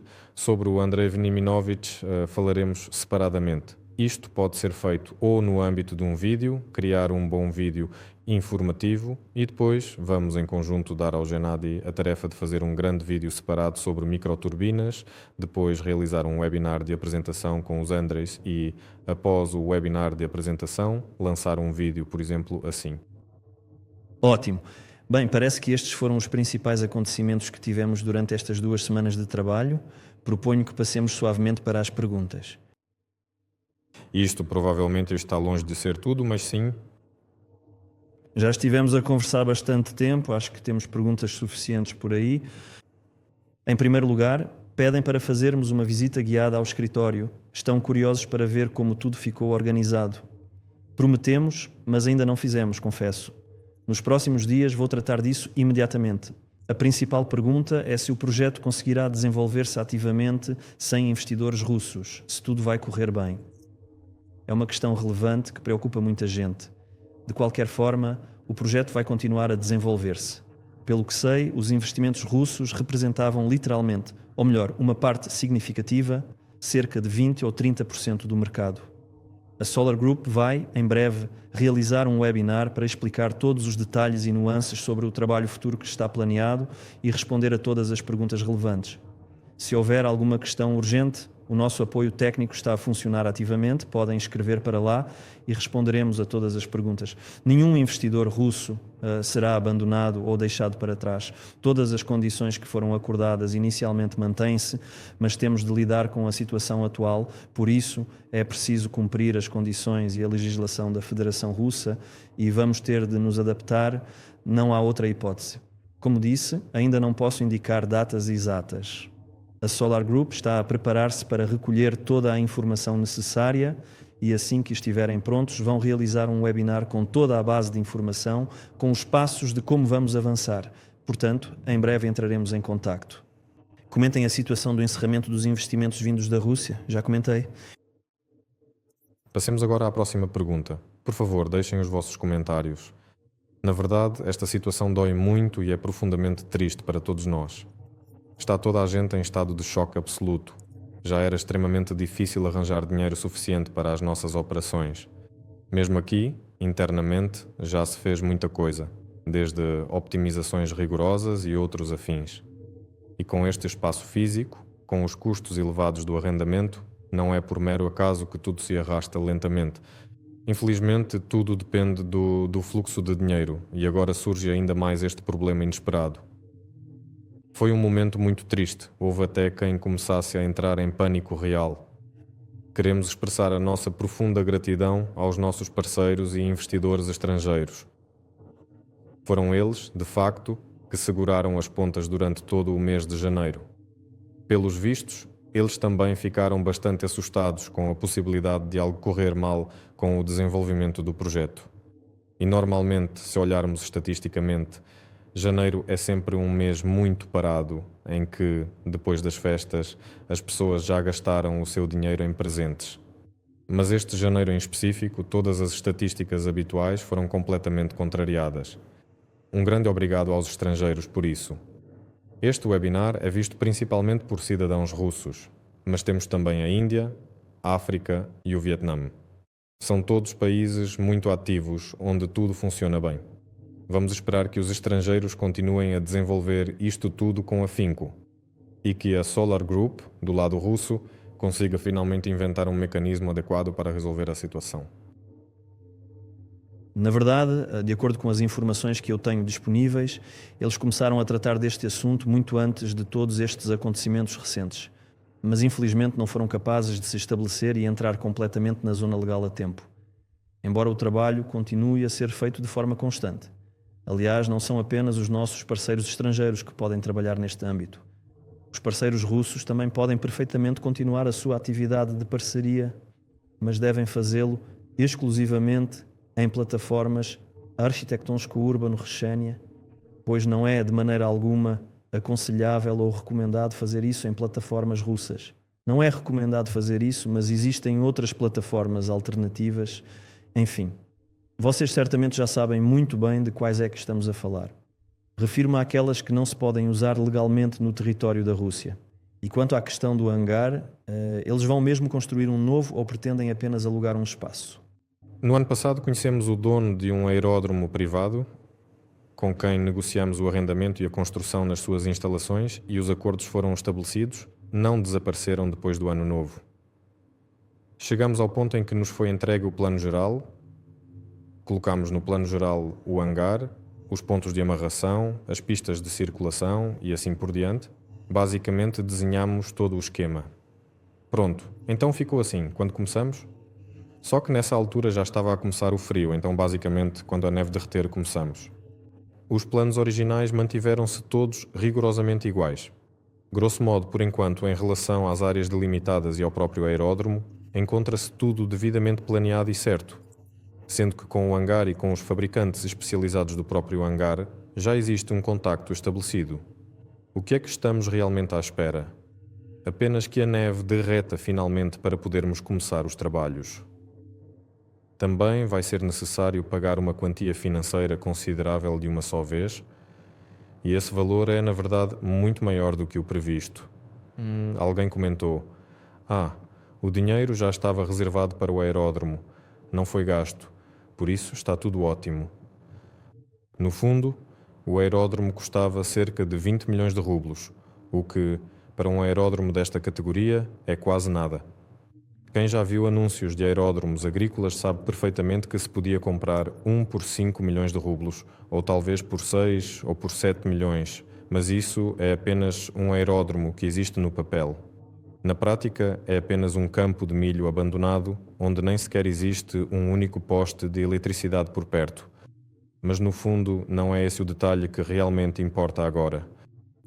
Aqui há aeródromos à venda por centenas de milhões de rublos, dinheiro que naturalmente não tínhamos. No ano passado nem sequer consideramos comprá-lo. Fomos lá, claro, ver como era. Já havia o próprio aeródromo, pista de descolagem e aterragem, alguns hangares, até um hotel, oficinas de reparação e por aí fora. Aquilo custa 200 milhões, 300 milhões. Há aeródromos por 400, 500 milhões e até mais. Mas aquele era um aeródromo agrícola, já melhorado. Já tinha um hangar suficientemente grande para, por exemplo, o Nova 01 e um Aerolet ficarem lá dentro, só era preciso adaptar o portão. Já havia uma casinha onde se podia pernoitar, eletricidade, água e tudo o resto. O preço era de 20 milhões de rublos. Nós íamos efetivamente comprá-lo, mas a verdade é que, no fim de tudo, não nos venderam o espaço, né? Porque eles decidiram simplesmente ficar com ele, e também estavam a ter bastantes problemas complicados com toda a documentação necessária. Como nós começamos logo a tratar de todo o negócio através de um notário oficial, os próprios notários analisaram detalhadamente os documentos e viram que era preciso corrigir primeiro uma coisa, depois logo outra e depois ainda outra mais. E eles acabaram por pensar: olha, o melhor é deixar estar como está. Nessa altura específica, ainda chegaram mais uns quantos aviões ao hangar para alugar. Enfim, o salário mensal deles acabou por aumentar, e eles pensaram para si próprios: até que isto nem está nada mal, por isso não vamos vender agora. Pronto, foi assim. E nós, na altura, ainda planeávamos seriamente montar lá um hangar pneumático de grandes dimensões para o Nova 2. E o que eu quero realmente dizer com isto é o seguinte: alguém disse por aí que nós não gastamos o dinheiro, que ele ainda está lá guardado, Mas se somarmos bem o preço total do aeródromo e o preço do tal hangar pneumático para o Nova 2, vemos que tudo isso fica a menos de metade do preço total do hangar pneumático para o Nova 8. E então decidiu-se logo, de forma imediata, fazer o hangar pneumático para o Nova 8. Primeiro porque já tínhamos atrasado bastante o hangar pneumático para o Nova 2, falando de uma forma geral. Sinceramente, não faz sentido nenhum estar a gastar imenso dinheiro agora para depois ter de gastar ainda muito mais no futuro. Mais vale saltar logo esta primeira etapa de uma vez por todas. E com o atual proprietário deste aeródromo, nós combinamos logo a construção de um hangar bastante grande e já preparado para dirigíveis de maiores dimensões. Ele tem espaço mais do que suficiente para operar tanto com o modelo Nova 2 como também com o Nova 8. Por isso, é exatamente esse o plano. Agora, em termos de localização exata, onde é que isto fica? Fica, na verdade, um bocado longe daqui, mas por enquanto ainda não vejo grande sentido em detalhar isso. Pronto. Quando eu lá for pessoalmente e começarmos finalmente a deitar a laje para o hangar pneumático, aí sim faço um vídeo completo e conto-vos tudo detalhadamente. Pronto, então passo à próxima pergunta. Talvez cada motor possa ser controlado individualmente através de fibra óptica. Isto deve ser no contexto das conversas sobre motores elétricos. De qualquer forma, tudo vai ser controlado por fibra óptica. Cada motor terá a sua própria turbina pequena. No fim das contas, é para aí que tudo vai caminhar, muito provavelmente. Está previsto construir um aerolet de maior dimensão este ano ou no próximo? Este ano queremos que a Nova 01 apareça no produto não só como um laboratório voador, uma cópia dinâmica e um aerolet, mas também a Nova 2. Sim, está nos planos. Assim que terminarmos os testes dinâmicos a alta velocidade do aerolet, vamos perceber até que ponto a teoria da sua aerodinâmica corresponde à prática. Se não for preciso corrigir nada, não mexemos. Se for preciso ajustar a fuselagem, ajustamos. E sim, vamos começar, mas já não vamos produzir um modelo de laboratório, será um produto completo, um pequeno dirigível híbrido. Mas com o mesmo volume? Mais ou menos. Existem certas considerações também em relação ao volume do Nova 01, para onde é preciso levá-lo, e as mesmas considerações vão surgir para o aerolet. Quanto ao Nova 01, neste momento ele tem 130 metros cúbicos, mas agora estamos a considerar entre 200 e 300 metros cúbicos. Por enquanto não vou dizer, já há parâmetros mais ou menos exatos. Estamos a considerar entre 200 e 300 metros cúbicos. Vamos ter um dirigível de forma clássica, mas já como um produto, com características de produto, ou seja, pode ser entregue a alguém para exploração e não apenas ser operado pelas pessoas que o criaram, de forma mais segura, fiável e por aí fora. E quanto ao tamanho do aerolet, também vamos decidir assim que terminarem os testes, mas aí também, mais ou menos, tudo ficará claro. É bem provável que o aerolet mantenha o seu tamanho. Aqui a questão era precisamente se está previsto um aumento. Estamos a planear lançar um novo de maior dimensão. Na verdade, por questões de poupança de recursos, neste momento estamos focados apenas no 92. Tudo o resto está a ser feito com o mínimo de recursos e o mínimo de atenção. Se em algum momento deixarmos de ter esta escassez de recursos, naturalmente vamos começar a trabalhar de forma mais ampla na linha. Dirigíveis híbridos. Estamos a discutir ativamente a necessidade deles. Estamos bastante divididos. Há quem ache que o clássico é suficiente e há quem defenda que os aparelhos híbridos são necessários. Neste momento, como é óbvio, estamos a montar e testar o aerolet porque uma coisa é a teoria, outra é a prática. Na prática, agora vamos ver como ele se comporta, a teoria vai ser confirmada e basicamente a posição dos defensores dos híbridos vai se fortalecer ou enfraquecer. Vamos então ver como é que isto tudo corre. É evidente que existem planos concretos para construir novos dirigíveis híbridos, caso eles consigam encontrar a sua própria área de aplicação específica, digamos assim, porque essa mesma área ora se estreita significativamente, ora se alarga consideravelmente. Pelo menos se falarmos apenas em termos puramente teóricos. Agora, olhando para a prática real do dia a dia, vamos ver o que acontece. O Dmitry Sergeyevich, como principal ideólogo dos dirigíveis do tipo Aerolieto, que é a sua criação, o seu projeto, acredita que até 40 toneladas os dirigíveis híbridos têm viabilidade económica, aplicabilidade e por aí fora. Acima das 40 toneladas ele ainda não considera, mas até os clássicos tentam reduzir esse limite das 40 toneladas. Mais à frente há um problema relacionado com a construção do casco, o facto de o casco aerodinâmico não ter uma forma correta, ou seja, não é de secção circular, mas sim de uma secção mais complexa. E qualquer estrutura flexível, quando se aplica pressão, tende a assumir precisamente uma forma de secção circular. Para criar formas que não sejam circulares, há um aumento de peso das envolventes com a criação de membranas internas. Por um lado, isto significa que, mesmo que faças um aparelho híbrido pequeno, ele acaba por criar excesso de peso para si próprio, ou seja, não consegues realmente aproveitá-lo de forma útil quando está a voar. No fundo, construir logo um grande e rígido não é viável. Não há dinheiro, nem tempo, nem vontade. E qual será o próximo aparelho híbrido e de que tamanho, ainda é difícil dizer. Temos algumas ideias para onde estamos a caminhar agora. São cascos semi-rígidos com armação pneumática. Há uma solução, por exemplo, para fazer um dirigível híbrido precisamente com a forma do Aerolieto, do tamanho do Nova 2, mas que consiga levantar. Por exemplo, se o Nova 2 levanta 500 kg, este conseguiria levantar 2 toneladas. Isto é, sem dúvidas, uma diferença significativa. Se o vamos construir ou não, não decidimos assim de ânimo leve.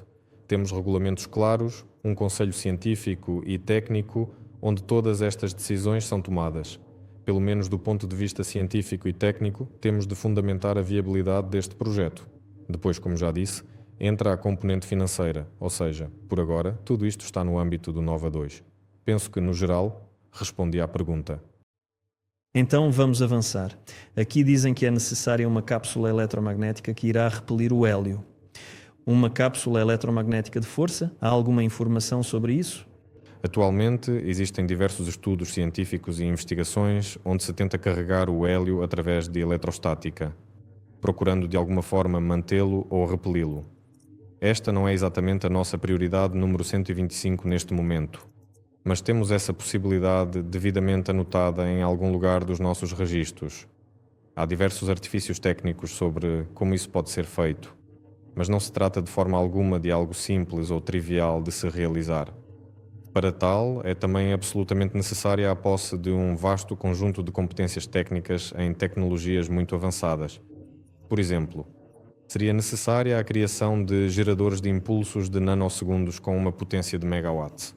Então, hipoteticamente falando, algo poderá vir a funcionar.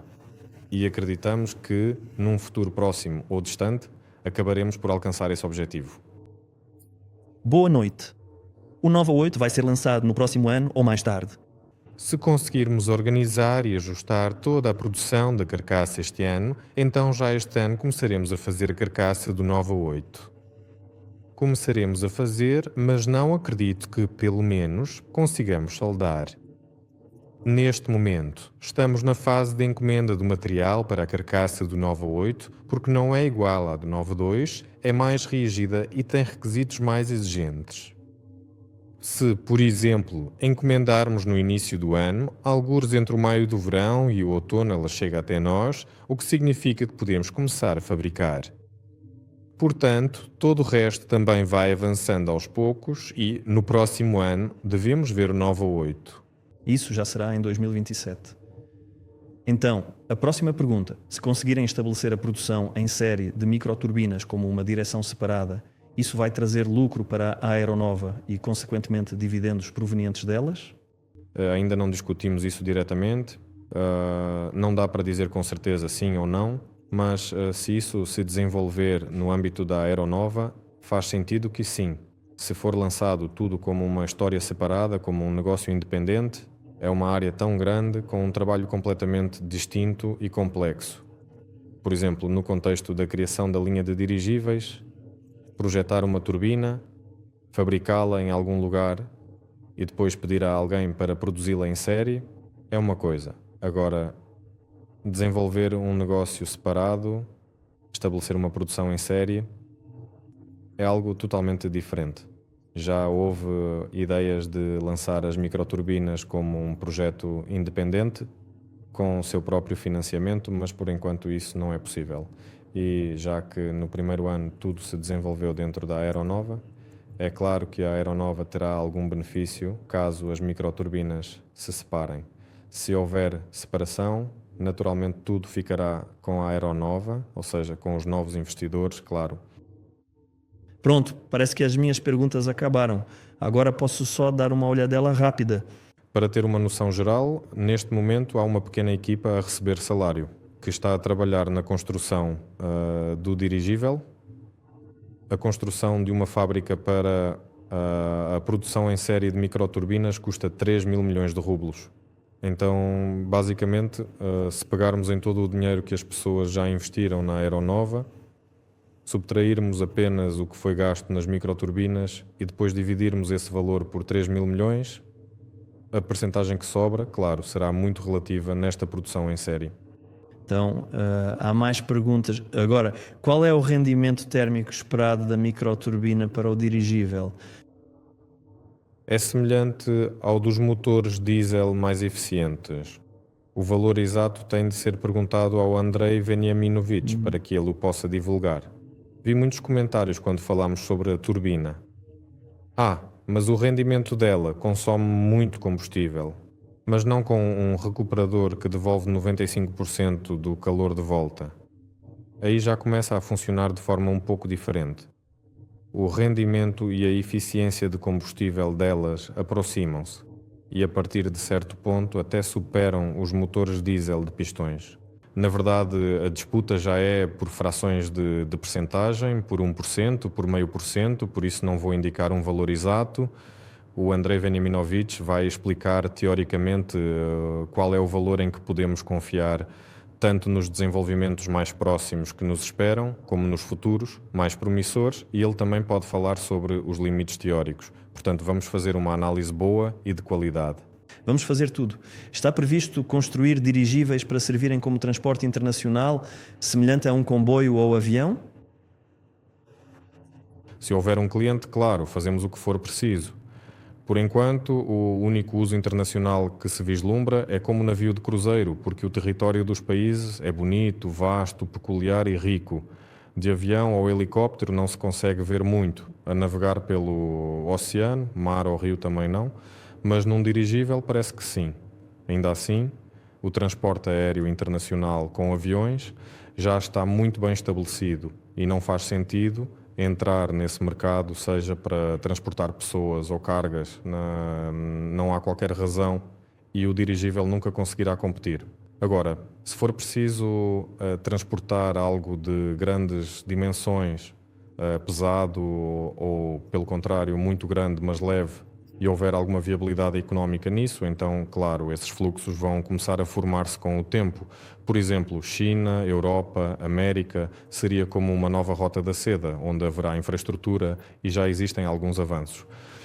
No início do ano passado, falámos com uma empresa de transportes que tem um fluxo de carga muito grande e eles próprios chegaram à conclusão de que transportariam em dirigíveis aquilo que não compensa levar nem de comboio, nem de avião, nem de nenhuma outra forma. Se houvesse um dirigível, seria maravilhoso.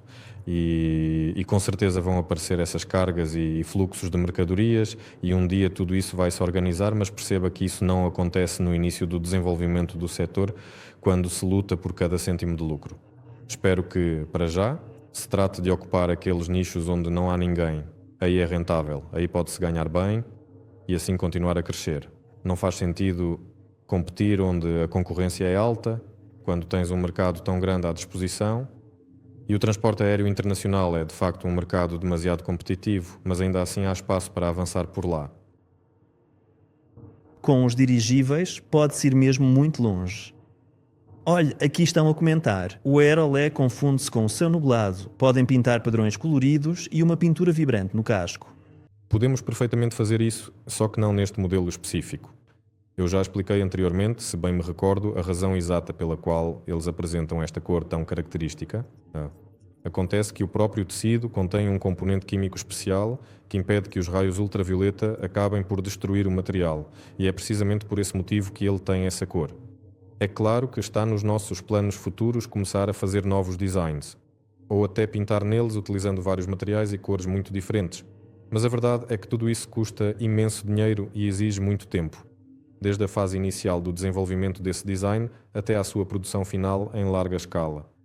Por agora, sinceramente, não faz qualquer sentido estarmos a gastar recursos com isso. Concordo plenamente contigo, no céu ele confunde-se muito bem, quase como se estivesse num verdadeiro modo invisível. Aqui, aliás, perguntam: o destino triste do dirigível híbrido do projeto Airlander não o incomoda? De modo nenhum me incomoda. Eles seguiram por um caminho, e agradeço-lhes muito por isso, que nós não vamos seguir. Eles trouxeram muita experiência para o mundo da construção de dirigíveis e agora nós podemos, baseando-nos na experiência deles, fazer tudo como deve ser. Também perguntam por que não há encomendas para o híbrido. Estranho, a vossa mão direita não sabe o que faz a esquerda. Não percebi a pergunta. Porque não há encomendas para o híbrido e, ao mesmo tempo, estranho, a vossa mão direita não sabe o que faz a esquerda. Enfim, porque não há encomendas para o híbrido. Para o híbrido, há encomendas preliminares. Por exemplo, dentro do país, houve um pedido para 3 toneladas, 3, 30, 60 toneladas. Eles indicaram claramente que o dirigível deveria ser híbrido, mas atuam como clientes especialistas, ou seja, sabem o que estão a encomendar.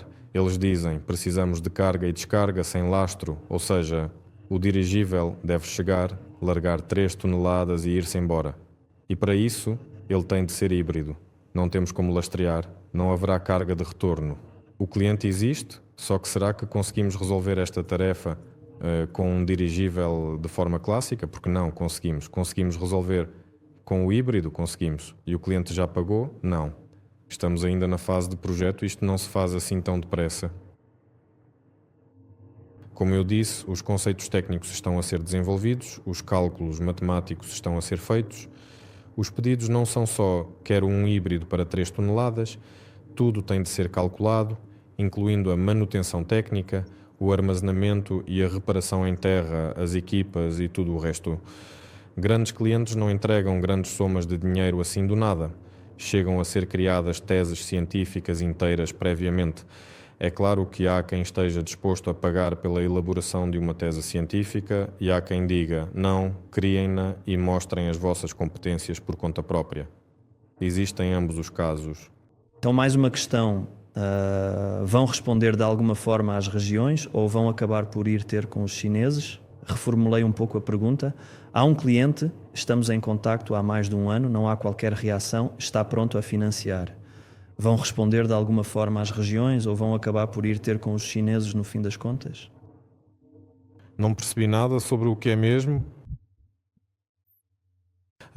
De acordo com aquilo que eu consigo perceber, ele parece estar a fazer uma citação direta, pelo menos é essa a impressão que dá. Sim. Vamos ver. Estou apenas a avaliar objetivamente a situação do Andrei Veniaminovich, que ao longo da sua vida bastante longa já trabalhou com investidores e clientes russos. Ele teve projetos e projetos de sucesso, mas também teve outras experiências, como por exemplo na Rússia apareceram pessoas com quem havia acordos, até se disponibilizava dinheiro e tudo era feito, mas pelo caminho o programador e o desenvolvimento perdiam-se. E na China também houve várias tentativas infrutíferas ao longo de muitos anos, por isso não sei de que cliente específico se fala. Por algum motivo associei isto às turbinas pelo contexto. Neste momento estamos a fazer para nós próprios e para os nossos dirigíveis, mas se em algum lado houver oportunidade de criar uma joint venture e alguém quiser ajudar-nos, não vamos recusar, seja no nosso país, seja na China. Por que não, aliás? Em qualquer outro lugar também, se o trabalho dos nossos cientistas for concretizado em metal e pudermos usar esse metal, instalá-lo nos nossos dirigíveis, aviões e automóveis e ainda por cima ganhar dinheiro com isso, claro que sim. Com isto, creio que as perguntas terminaram por agora, pelo menos é o que eu penso. Já foi uma sessão bastante longa e produtiva. Meus caros amigos, se estão aí desse lado a assistir a todos estes nossos webinars, isso é absolutamente espetacular. Quero deixar um grande obrigado pelas vossas perguntas, pelas vossas respostas e por se interessarem tanto por estes temas. Percebo perfeitamente que muitos de vós queriam ouvir falar, muito provavelmente, sobre toda a situação atual com os russos e sobre toda esta história complexa. Por isso, espero sinceramente que a Solar Group responda a todos os detalhes muito em breve. Por cá os processos estão a fervilhar, tudo está a avançar, a funcionar. Depois de verem o Aerolete a voar, na verdade, muitos ficaram entusiasmados. Uau, o Nova 01 voa, o pessoal dos dirigíveis está atento. Imaginem só quando virem o grande, eles já viram. Mas quando o Aerolete levantou voo, até eles ficaram surpreendidos e, mesmo sendo vídeos curtos, espalharam-se por aí e os pilotos de aviões viram, os de helicópteros também. Toda a gente ficou interessada, animada. O microfone está numa posição desconfortável, é difícil estar sentado debaixo dele. Quando o dirigível clássico, no fundo, levantou voo por causa da ideia que as pessoas têm na cabeça, dirigível, aquele formato clássico de salsicha, voa de forma engraçada. Mas quando o Aerolete levantou voo com aquela forma já estranha e a voar de maneira completamente diferente, aí sim despertou um interesse genuíno e isso deixou-nos mesmo muito contentes e motivados. Muitos estão a ligar de empresas do setor, querem vir cá ver com os próprios olhos e, por acaso, vieram cá uns rapazes bastante fixes de uma grande corporação russa, jovens, com o seu próprio ramo. Também trabalham com tecnologias não tripuladas, mas terrestres. Disseram: "Uau, o que é isto? Bora inventar alguma coisa juntos?" No fundo, com um pequeno vídeo curto do Aerolete, conseguimos causar bastante burburinho em certos círculos restritos. E agora, quando o tempo melhorar, vamos continuar a fazer barulho. Quero ir mais longe. Quero mais. Vamos pôr a voar os nossos pequenos Nova, os clássicos aeroléticos também vão levantar voo. E quando conseguirmos pôr o Nova 2 no ar, aí sim vai ser a sério. Nós, juntos, conseguimos mesmo dar que falar no mundo inteiro com 2 pequenos pacotes voadores. O que será a seguir? No fundo, vai correr tudo bem. Por aqui vamos despedir-nos. Amigos, não se esqueçam de deixar os vossos comentários, de reagir.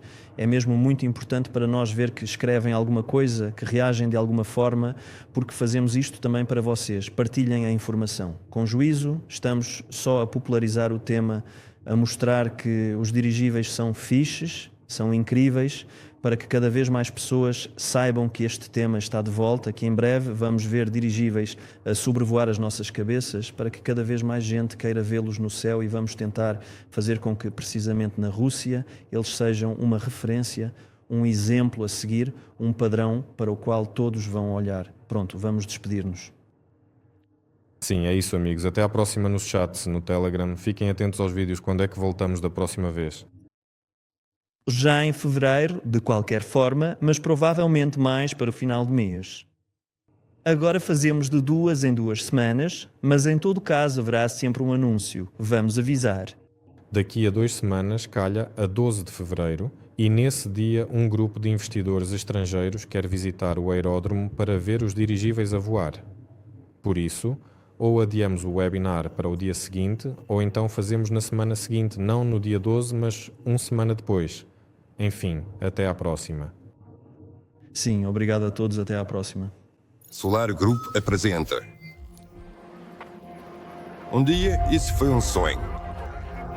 Um sonho sobre o céu, sobre voos livres, sobre viagens à volta do mundo. E nós a tornamos realidade. Mas o que foi preciso para isso? Os nossos sonhos tornaram-se os nossos objetivos. As nossas concepções tornaram-se os nossos planos. As nossas ideias estão a transformar-se no roteiro e numa tecnologia de produção. O nosso cronograma está preenchido para os próximos anos. Desenvolvimento e construção. Componentes e materiais. Fabricação de modelos e realização de testes. Do sonho caminhamos e assim para o resultado. Percorre este caminho connosco. Solar Group apresenta o projeto de dirigíveis de nova geração. Escolhemos a melhor forma de prever o futuro, criá-lo juntos consigo.